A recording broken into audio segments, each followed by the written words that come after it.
I had applied. Ended up getting a call back from Reagan Johnson, who works in Human Resources at the Cleveland branch.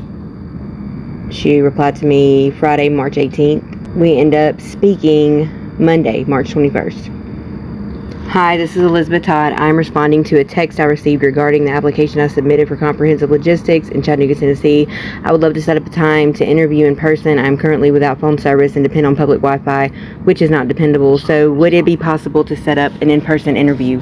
Reagan got back to me Tuesday, March 22nd, 11:16 a.m. Good morning. I'll be reaching out to you shortly to speak with you. I responded, thank you so much. She called, left a voicemail. I said, let me get a good connection, 1 sec please. She responded, you're fine. We ended up speaking on the phone. She said, I just emailed you your offer letter. Please DocuSign the document and make sure to click finish at the top so it returns to me. I also emailed you your background check request documents to complete. This email will be from higher right in your inbox. During these documents, it will require you to choose a drug screen location. Simply select the Chattanooga location, but you will not report here for your drug screen. I will send your consent to treat to your AFC location for Friday. Thanks.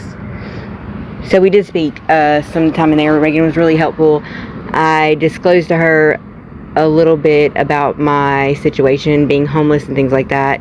I also told her, it was going to be a little bit difficult to meet the requirements, but I said that I would because I was really ready to better my situation, and I appreciated the opportunity to do that with comprehensive logistics. I responded, just got your message. I'm going to get those things taken care of now. Thank you so much, Reagan. I received the background and drug screen email. Those are completed, but I don't have the offer letter email yet. As soon as I get it, I will complete that too. She responded, thank you. I will send your offer letter today. Thank you. I will be sending your offer letter over today to you. As soon as I send it, I will send you a message. I just sent over your offer letter for you. Thank you. Thursday, March 24th. She sent me a message. Hello, this is a friendly reminder that your drug screen will be scheduled for tomorrow at the Gun Barrel Road AFC location. You are able to complete the screening from 8 to 6 tomorrow. Please have your ID with you as well. I will be sending your consent to treat over to them shortly. She sent me the address. I have also launched your new employee welcome documents. You should have a new employee and welcome email in your inbox. Also, you may have to check your spam. These documents must be completed as well. Thank you. I responded, thank you so much. I'm checking for the documents now. She said, you're very welcome. Thank you. Thursday, it's still the same day. It's 3:40 p.m. Hey, Reagan, I got that completed, and I had a question. If I'm unable to find transportation to Cleveland for my training certification, Manny told me that there might be an option to do it on site where I'll be working. Is that option available, or do I need to make sure I can find a way to Cleveland? She responded, you will need to come to Cleveland for orientation, then training and certification. We cannot do it on site. Friday, March 25th, orientation information for Monday, task to complete prior to orientation, offer letter, background docs, new employee docs, drug screen at AFC. Send a clear pic of your 2 forms of ID to this number. Your orientation will be held at our Cleveland training facility Monday morning, March 28th. Please arrive at 8 a.m. to the following address, and Miss Shannon will greet you when you arrive. Also, feel free to bring yourself a drink, lunch, and or snacks with you. Congratulations again. Okay. Me and Reagan had discussed ID documents, but not a whole lot, obviously. So my thought process on this is that everything is fine, because it was early enough on Friday that she could have definitely responded and let me know, hey, that's not going to work. We need to, postpone this until you get your identification straight. If it was going to be a delay, anything, I thought that she would have responded due to the fact that I explained to her how extremely difficult this was going to be for me. But I was going to do it. I was going to make it happen because I really needed this job to better my situation, better myself, better my life. I thought there's no way, after me disclosing to this lady my situation and the difficulties that I was going to overcome in order to get this job, there's no way that this lady would let me go through all this just to show up and be told, hey, you should have done this before you completed this part or showed up to complete this part. It was extremely difficult for me to find the resources to be able to buy steel-toe boots and make a 2-day trip to Cleveland to get certified for machinery that I wasn't even going to be able to get hired on to drive yet. So anyway, I did find those resources. I did manage to make it to Cleveland, and I completed my first day of training just to be called into the office privately after training was over. Shannon tells me that the identification that I have is not going to work. She tells me that basically I made the trip for nothing. It broke my heart. I started crying, and I explained to Shannon that my social security card is in the mail on its way. I have a homeless ID which has my picture on it, my birthday. It's from the state of Tennessee, and could they use that? And she takes a look at it, gets my caseworker's number and everything. She says that I'm gonna have to have my social security card and my birth certificate before I can start, but gives me her word that she will start me immediately when I receive those documents. Shannon also told me that she would allow me to complete the training so that I could at least have that done, and I could start immediately once I received those documents. So I'd be able to do that, you know. So Shannon gives me a hug. She tells me to go ahead and come in tomorrow so that I can do the hands-on training and certification, so that everything will be ready, so that as soon as I get my social security card and my birth certificate in the mail, that I can forward those to her and she can start me immediately. That was the end of our conversation. I came in the next day to complete my training. I did so. I received my badge saying that I was certified to operate the equipment, and I returned home to Chattanooga, Tennessee, where I would be working and where I lived, and I waited for my documents to come in so that I could forward them to Shannon as soon as I got them. This was my interaction with Shannon. On April 4th, said, "This is Elizabeth Todd. Birth certificate is scheduled to be here tomorrow." April 6th, Wednesday, I texted her and said, "I got my social security card. Birth certificate should be here tomorrow." She said, "Awesome." Friday, April 8th, I said, "Hey Shannon, this is Elizabeth. We are by the fireworks place off the 20 exit. We will be there. I brought my social security card with me, and I'm going from here to pick up my birth certificate. I can show you proof where it was already delivered, but they hadn't processed it when I went for me to pick it up where I get my mail." So on this day, me and Jonathan were on our way to the CLI in Cleveland to pick up our pay cards. Shannon ended up not having a pay card for me, but we picked up Jonathan's, and I gave her my social security card to make a copy of it and put it in my file. Tuesday, April 12th, I said, "Hey, this is Elizabeth Todd. I have my birth certificate. What are the next steps so I can start work?" I didn't hear back from her. The next day, Wednesday, April 18th, she texted and said, "Can you call back later?" because I'd been calling her. I said, "Yes, what would be a good time?" She said, "I'm sorry, can I call you back? I'm finishing up orientation and then I have a meeting." I said, "Yes, please do. I have my birth certificate and was wanting to start work really bad. Also needing to know where I can get my pay card to get paid for the training. Things are pretty tight." That was at 1:58 p.m. I didn't hear back from her, so at 6:33 p.m. I said, "Hey, can you talk yet? I very much need to start working. If you're still hiring me, I need to know as soon as possible so that I can know which way to go about bettering my situation, which I'm extremely anxious to do. I also really need to pick up my pay card. Things are tough on my end." At 6:54, she texts back and said, "I'm still in this meeting at the plant, and I do plan on you coming to work." I said, "Thank you so much. I really want to work with y'all. Please don't forget me." She said, "You're welcome, and I give you my word I will not forget about you." The next day, Thursday, April 14th, I said, "Did you ever get a pay card for me?" She said, "We don't have a pay card for you yet." I said, "I have direct deposit. If I send it to you, can you put it on there today? I am needing a cigarette more than I can explain, but a much more pressing issue is getting my photo ID, which is $12. I have all my documents now. All I need is that 12. Can you please help me out if I send my info?" I didn't hear back from her. That was at 8:51 a.m. At 5:13 p.m., I said, "Hey Shannon, I just talked to Manny, the CLI employee who referred me, and he said I should be waiting on a call from you and you might leave him a voicemail.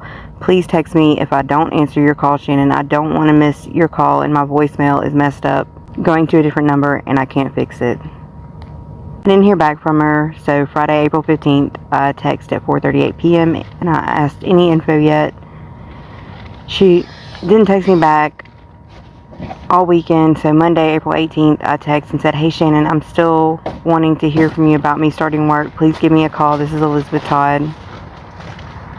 I never heard anything from her. Wednesday, April 20th, I texted and said, "Hey Shannon, I still haven't heard from you. If you decided not to hire me, that is disappointing, but I will start looking at other opportunities. It's just a part of life.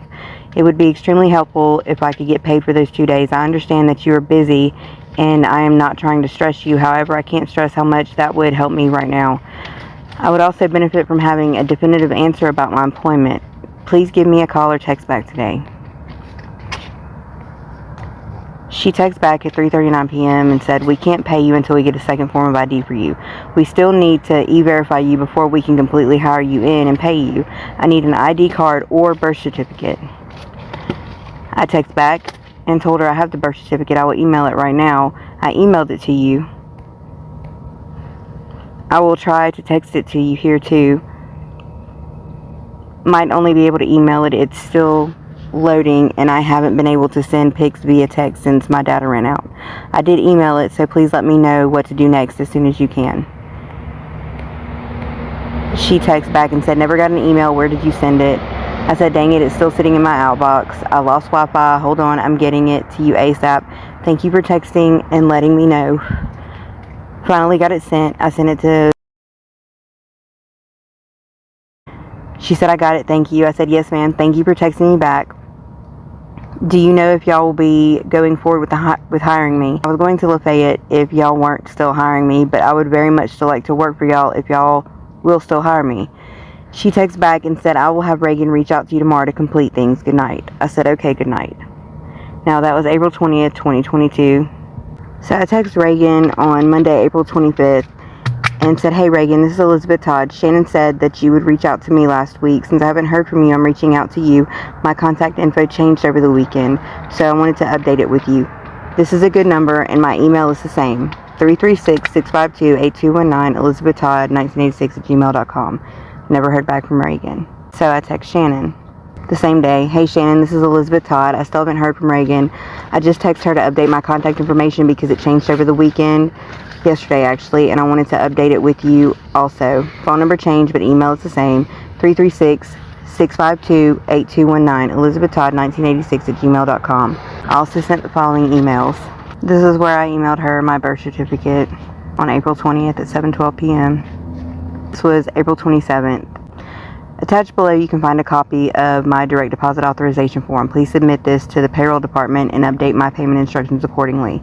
I don't know exactly what to say. Nobody is directly telling me that the HR department at Comprehensive Logistics has officially withdrawn their offer for employment, but I am being ignored now, and things aren't happening the way the process of proceeding was initially explained to me.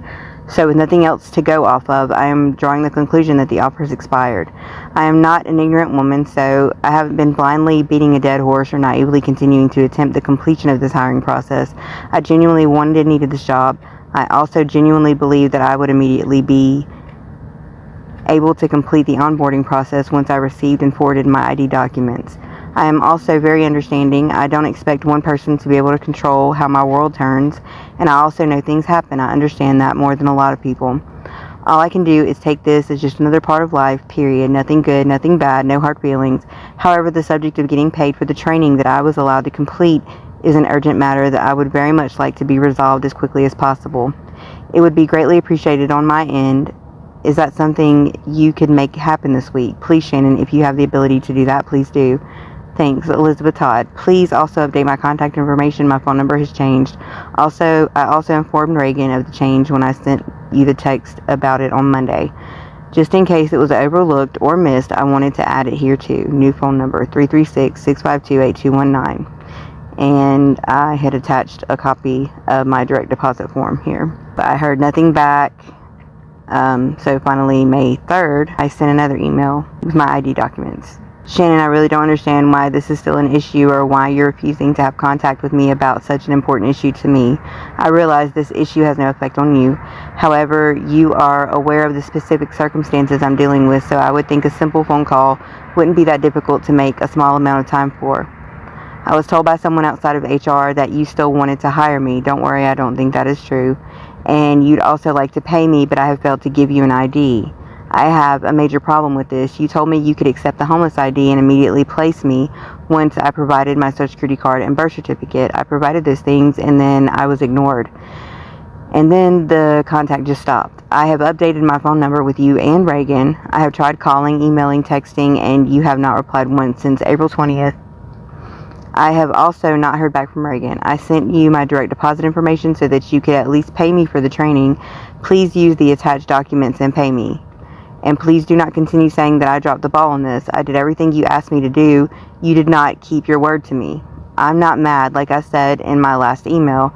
If the offer was withdrawn, you should have notified me of that immediately after making that decision so that I could have moved on sooner than I did. I kept asking you what I needed to do next, and you said you would call me. Well, this whole situation has been unnecessarily prolonged. Please deposit my pay into my account, and please do not say things that are untrue about me. And I forwarded my ID documents once again and my direct deposit form.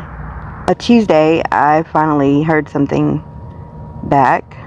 It wasn't very pleasant, but how the conversation with Shannon went. I got your email today with your direct deposit form. We, CLI, still need a picture ID in order to pay you. Once we get that, you will be paid for the hours you attended orientation and training. I responded, I don't understand why the requirements have changed or why I wasn't informed of the change before today. I know that statement doesn't solve the problem. I am just upset about the whole thing. When I can't justify something with logic or reason, I get frustrated, and this has been extremely frustrating for me. Moving on. That was the intended purpose of the homeless ID. It has a picture of me. You told me you could use that in addition to my social security card and birth certificate. If you need a medical record, I can get that for you. In certain limiting situations, that is accepted as well. I was referring to accepted documents on the I-9 form. Just let me know as soon as possible because that would be a much quicker process for me. I have been patient and understanding about this whole thing, even though I feel heavily let down and like my time was completely wasted and considered much less valuable than someone who isn't marked by my current social status. So Shannon, it would be really helpful if you could just push this through with the homeless ID, and if you're unable to make that happen, then let me know immediately and I will get you a medical record. I am genuinely asking you, please, if you can do any of that, do so as quickly as you are able. She said, Elizabeth, I never stated that we could use your homeless ID. It is not a legal state-issued document. I told you that we needed the social security card and birth certificate for e-verify purposes. The requirements have not changed. You stated to me in a text message that you were trying to get your picture ID. If you can get that and send it to me, the company will be more than happy to deposit the money into your Cash App account. Thank you. I said the requirements definitely changed. You told me you would get me hired on and pay me as soon as my birth certificate came in the mail. I will prove this to you. I don't make things up, Shannon. And there's where that was said. We can't pay you until we get a second form of ID. I had already given her my social security card. She already told me that she could, after she got me e-verified, she could pay me. And she's saying here, she said, I need an ID card or birth certificate.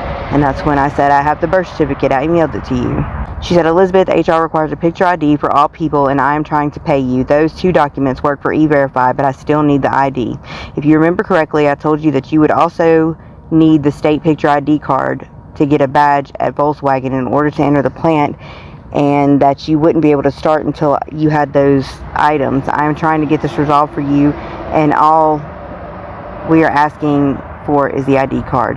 And I just received your direct deposit info dated 5/3/2022. That should have been provided when you did your onboarding package. Elizabeth Todd, I'm done with her. It's not that difficult, Elizabeth. Can your caseworker help you get it? Miss called. She tried to call me. Anyway, I tried to call you because I'm done trying to converse through text message. I said I was opted for a pay card. Now I'm just trying to get paid. No, Shannon, you told me that you would get me hired on with the documents I sent you. Did you not look at the conversation? You said you needed an ID card or birth certificate. I sent the birth certificate, and you said Reagan would be in touch to complete the process, and then I was ignored. If you were mistaken, you were mistaken, but it feels like you're just making it difficult on me. For what reason, I have no earthly idea. Shannon, you're not a very nice person. You sent that text to the wrong person, me. I'm not going to argue with someone who conducts business the way you do. Shannon, it is that difficult for me right now, and I honestly pray you do not ever experience anything like what I'm going through. I didn't ever think I would be in this position either. You'd be surprised how quickly this can happen. I will only speak to you via text message, Shannon. You're not an honest person, and you are not going to say one thing, do another, and then paint me incompetent. I'm homeless due to unfortunate circumstances and life lessons I needed to learn, like humility. You need a little bit of that, honestly. Like I said, I'm homeless right now, but I am far from ignorant or stupid. I don't think we have anything else to talk about. I will find a way to get my ID and I will send it to you so you can pay me. You really would benefit from a self-evaluation. I did nothing to deserve to be treated less than anybody else. You gave me false information and then acted like I was a problem. That's all I have to say. I will get a copy of my ID to you when I get it. So that was the end of our interaction. And I don't understand why I can't get paid with the documents that I provided. So anything else that anybody else can offer to this situation would be of help. Okay, so I want to go ahead and clarify why getting my ID is now sort of a big deal to me. During the time that I was waiting and anticipating, getting a job with Comprehensive Logistics, it was really hot outside one day, so me and the father of my child accepted a ride from some people that pulled up and thought we were some other people, but they said it's too hot to be walking. We can tell y'all are really hot. Would y'all like a ride to wherever you're going? And we replied yes. We'd appreciate that. And they took us to our camp. I left my bag in their car when they pulled off. We immediately called them and they said they didn't see it. We kept texting them and letting them know how important, the bag was and everything. Well, they finally text back and they said, yeah, I found it. I don't know how you would feel about this, but would she be down for making some good money while you watch her give me a whatever? He also said, I got your book bag. I'll bring it back, but I just wanted to see if maybe you're always down for I'll give you 100 and a gram if she'll give me a blowjob. We're going to explain. I said, I'm not saying my pussy is made of gold or I'm special in any way or too good for what you're offering. That's not what I'm saying at all. I'm not special and I'm not confused about that fact either. I promise you that. I legit just don't participate in sexual acts with people unless I love them. Can we please start over and keep things strictly platonic? No harm, no foul. Can I get my bag back? For real, I need that back. I will pay you $40 to bring me my bag back. Will you do that? He finally texts back, said, do you need me to bring it back? I said, yeah. He said, all right, can't bring it back tonight though. I said, okay, in the morning, please. He said, yeah, I promise. I said, okay, thank you. Never heard back from him. So then I text him, hey, are you around? He said he was at work. And then I text, oh, okay, I didn't mean to bother you at work. I want to work too, more than I can explain with words. That's why I'm so worried about that bag. I wouldn't care if everything else was gone as long as my birth certificate and social security card was there. It would be nice if my brush was there so I could brush my hair because it looks horrible right now, but I can get another brush easily compared to my documents, which took me over 2 years to get. So that's why I'm stressing. I should have a ride in about an hour if you can't bring it to me. I'm at Walmart on Gun Barrel doing a virtual visit with my daughter. What time do you get off? Want to meet up when you get off? To which he replied, yo, I offered you some work and you didn't want it. And I said, that isn't work to me. It's a very special thing that I only do with people I love. I'm trying to get my infant daughter back from DCS, and part of that is being legally employed. I never heard back from him again after that, and I did not receive my bag back. Which means I didn't get my documents back either, and I'm at square one starting over with that.